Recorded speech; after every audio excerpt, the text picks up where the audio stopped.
Dans la campagne ensoleillée du Kent, dans le sud de l'Angleterre, la récolte des fraises bat son plein. Mais cette année, certains fruits pourraient bien ne pas être ramassés à temps, faute de main-d'œuvre. L'an dernier, il y avait encore 4 ou 5 candidats pour un poste. Cette année, on est obligé de leur courir après.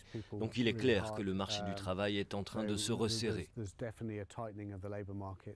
La plupart des producteurs de fruits rouges éprouvent des difficultés à recruter les quelques 30 000 saisonniers dont ils ont besoin, originaires à 95% d'Europe de l'Est.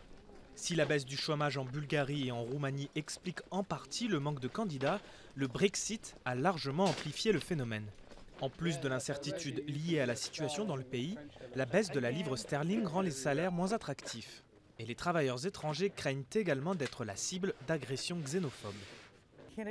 Si le Brexit a vraiment lieu, la plupart des Roumains qui sont ici, en Angleterre, iront dans d'autres pays, ou alors ils resteront en Roumanie pour lancer leur propre entreprise. Même constat dans le secteur de l'hôtellerie et de la restauration. Les années précédentes, ce restaurateur londonien n'avait aucun mal à embaucher serveurs et commis de cuisine.